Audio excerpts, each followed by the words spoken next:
Donc on a assisté, je dirais, à la dernière minute, à une sorte de, je dirais, de forcing avec cette fraude qui relève davantage de la fraude artisanale que de la technologie de la fraude telle qu'on a pu le voir sous d'autres cieux en Afrique centrale et ailleurs. Donc je pense que ce qui s'est passé pour l'euro Togo, ce qui s'est passé à la dernière minute, c'est une sorte de bricolage qui aujourd'hui, évidemment, rend la manipulation absolument grossière, manifeste au regard du monde entier.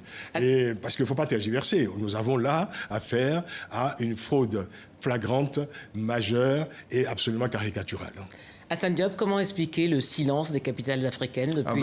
Le silence, c'est que, parce qu'ils seraient peut-être amenés, pour certains en tout cas, à balayer devant leur porte, avant de critiquer Ali Bongo. Ça, c'est l'un des signes. Et pour revenir un peu sur le surplace, je dirais, des politiques ou des situations politiques en Afrique centrale, il y a aussi, il me semble qu'il y a deux facteurs essentiels. Il y a le fait qu'il n'y a jamais eu véritablement une réelle émergence d'opposants. Il y en a eu au Cameroun, bien sûr, mais en général, ils finissent par entrer dans les rangs. Et on voit très bien que, par exemple, aujourd'hui, l'opposition au Gabon s'est incarnée par qui? Par des anciens du régime. Des anciens du régime. Jean Ping, le président de l'Assemblée nationale, Casimir Oyemba, le président de l'Assemblée nationale qui a Zoumadama, qui a démissionné à la dernière minute avant de se présenter comme Miboto même. Miboto, enfin, etc., etc. Donc ça, il me semble que c'est un facteur qui compte. C'est un facteur dont il faut tenir compte. Et puis, il y a l'autre facteur, c'est que l'Afrique centrale est beaucoup plus riche que l'Afrique de l'Ouest. Donc, il y a plus de tentations, non pas simplement pour une famille, non pas seulement pour une famille, mais également à un cercle élargi de rester au pouvoir, pour procéder à une captation des richesses. Moi, je vais juste rajouter à ce que vient de dire Hassan Diop, c'est pour ça que je disais que c'était un vaste débat. Je crois que tout ça s'explique également par le rapport des acteurs politiques au pouvoir. Alors, c'est un rapport très particulier parce que ce qui s'est passé de ces dernières années nous montre que le pouvoir est plus sacralisé en quelque sorte en Afrique centrale qu'en Afrique de l'Ouest. Il y a eu une désacralisation de la fonction présidentielle ou du pouvoir en Afrique de l'Ouest qui ne s'est pas produit. C'est culturel, vous pensez? Non, je pense que c'est culturel parce que c'est lié intimement à l'histoire politique de ces pays depuis 56 ans. Quelles ont été les capacités de respiration démocratique dans ces pays-là depuis 56 ans? Alors que, des pays comme le Bénin, par exemple, à un moment donné, où le Bénin qu'on cite aujourd'hui en exemple, a été quand même jusqu'à 1974 champion toute catégorie de coups d'État en Afrique de l'Ouest. Donc il y a des révolutions qui ont été peut-être faites en Afrique de l'Ouest qui ne sont pas produites forcément en Afrique centrale. Je pense que l'Afrique centrale est en retard par rapport à l'Afrique de l'Ouest de quelques révolutions. Si le pétrole a conquis, et pas seulement dans les bas quartiers des capitales, le surnom de merde du diable ou de malédiction, ce n'est pas totalement par hasard. Parce qu'il y a quand même là un facteur de culture rentière et patrimoniale. Donc qui a un impact effectivement dans cette résistance à l'évidence de la modernité démocratique. Mettons-nous 10 secondes dans la peau d'un jeune Gabonais, d'une jeune Gabonaise, et imaginons l'alternative qui se présentait à lui ou à elle. C'était soit la continuation par d'autres moyens, pas nécessairement les plus brillants d'ailleurs, d'une dynastie à bout de souffle, soit une transition dans le meilleur des cas, qui aurait été incarnée par quelqu'un qui a changé de bord de la rivière, changé de rive sur le tard, et peut-être en partie parce qu'il était très dépité de n'avoir pas été soutenu dans sa course au second mandat à la tête de la Commission de l'Union africaine, Jean Ping, bien sûr. Donc, je veux dire, voilà l'alternative. Et il y a un écart un grand écart qu'on risque la déchirure musculaire entre les vagues de fond qui, certes, brouillonnent, animent toutes les sociétés civiles d'Afrique, et puis cette résistance d'un corps d'État, mais dont on sent qu'il se fissure. À mon sens, d'ailleurs, pour être tout à fait clair, le souci principal pour Ali Bongo, ce n'est pas tant de savoir s'il va commencer son mandat que de savoir s'il va le finir, parce qu'il y a des données sociales qui, elles, ne vont pas être effacées à l'ardoise magique par le trucage des chiffres. Alors, chacun accuse l'autre d'être soutenu par une légion étrangère. Oui. Ali Bongo parle, dans le camp d'Ali Bongo, on parle des Ivoiriens qui soutiendraient Jean Ping, mais dans le camp de Jean Ping, on parle également des Rwandais qui soutiendraient Ali Bongo. Oui, alors à chaque fois, évidemment, il y a des rumeurs. Un tox ou un tox ou rumeur. Il faut aussi dire que dans les deux camps, on manie l'intox à merveille. Aussi bien dans le camp de l'opposition, sur le bilan des victimes, sur les tirs, les bombardements, etc., etc., même s'il y a une part de vérité. D'ailleurs, on s'interroge sur les raisons pour lesquelles, finalement, cette opposition se livre aussi à cette désinformation, alors que ça joue contre elle. Bon, je pense que toutes ces informations, toutes ces rumeurs méritent vérification, ça doit être recoupé. Mais pour revenir au niveau, je dirais, des soutiens, par exemple, on parle beaucoup de la France.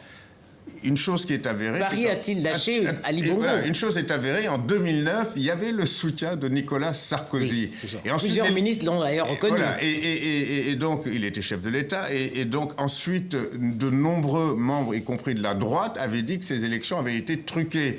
Récemment encore, Manuel Valls, actuel Premier ministre de gauche, a fait un lapsus sur le caractère douteux de la première élection d'Ali Bongo. Alors, cette fois, le soutien est beaucoup moins avéré. En tous les cas, c'est plutôt l'indifférence. J'ai l'impression que François Hollande ne veut pas prendre de coups, c'est-à-dire ne veut pas avoir un retour de bâton, c'est-à-dire qu'effectivement que les événements dérapent, qu'il y ait des morts, parce que dans le camp président, le camp d'Ali Bongo, on semble déterminé. Hein, l'ordre va revenir, l'ordre sera rétabli, etc., etc.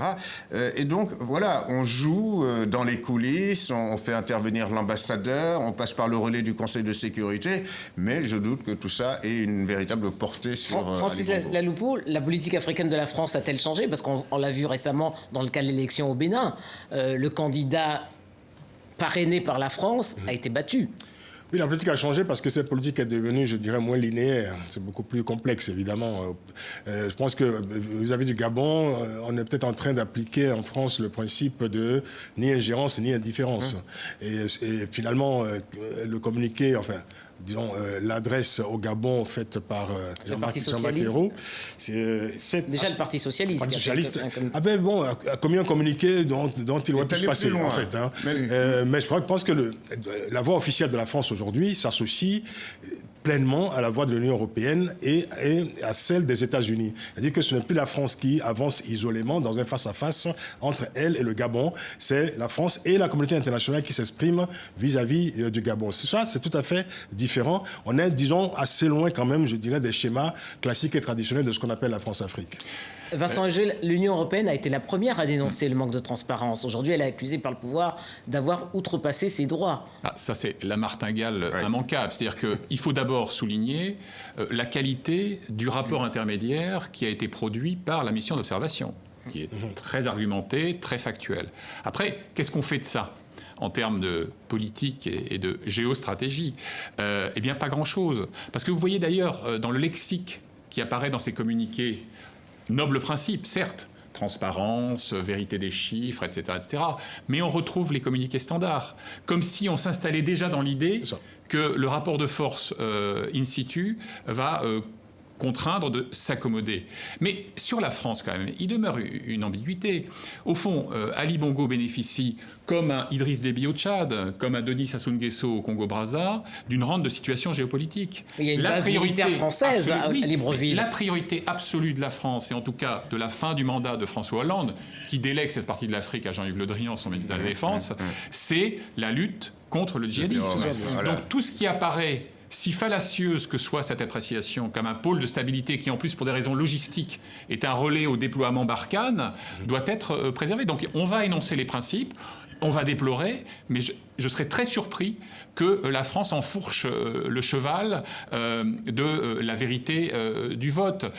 D'autant plus que, encore une fois, François Hollande a bien d'autres soucis d'ici la fin de son mandat et qui ne va certainement pas ouvrir un front de cette nature. Cette indifférence, c'est peut-être c'est peut-être une bonne nouvelle, finalement, cette indifférence de la France. Je dirais cette distance. Oui, c'est ce que réclament beaucoup d'Africains. Exactement, oui, c'est ça. Voilà. Et puis il y a peut-être aussi une certaine lassitude, en vérité. Et pour faire le parallèle, ce qui s'est passé au Burkina Faso, ça a été d'abord l'affaire des Burkinabés. Oui. Et peut-être que de plus en plus, on installe un logiciel qui est différent, qui consiste à dire que ce sont les populations elles-mêmes qui doivent déterminer prendre en main leur destin. Des issues des crises, fut-elles évidemment tragiques. Hassan Diop, la campagne ayant tourné autour de la validation de l'acte de naissance d'Ali Bongo, vous le rappeliez tout à l'heure, elle a quelque peu occulté à la fois son bilan et le programme des candidats. Ah, mais totalement, totalement. Alors ensuite, ça a été des discours haineux de part et d'autre d'ailleurs, parce que Jean Ping s'est vu également affublé des pires noms, enfin, etc. Le chinois. Alors, le chinois, le les yeux bridés. Enfin, les yeux bridés, des choses absolument inqualifiables, en plus dans la presse d'État, etc., dans des éditoriaux. Bon, et c'est vrai que ça a tout occulté. Mais je crois que l'obsession, y compris d'ailleurs des hommes politiques qui veulent exister après la mort d'Omar Bongo, et c'est le cas de Jean Ping, c'est aussi de tourner, au fond, la page de ce pouvoir dynastique. Voilà. Je crois que le gros problème aujourd'hui, c'est qu'aux yeux de beaucoup de Gabonais, tenez-vous bien, un Gabonais qui a 50 ans aujourd'hui n'aura connu qu'un seul régime, le régime des Bongos. Et c'est quand même une anomalie dès lors où on n'est pas en monarchie. On sait bien que Ali Bongo est admiratif, par exemple, du roi du Maroc, et c'est vrai qui est son meilleur ami. Qui est son meilleur ami, dit-on. Et c'est vrai que le Gabon, quelque part, ça s'apparente à une monarchie tropicale de facto. Parce que ça fait 50 ans qu'on a le même pouvoir, les mêmes noms. Et je crois que même ceux qui ont appartenu à l'époque au régime d'Omar Bongo, aujourd'hui, ils veulent tourner cette page. Ils veulent un peu plus d'oxygène.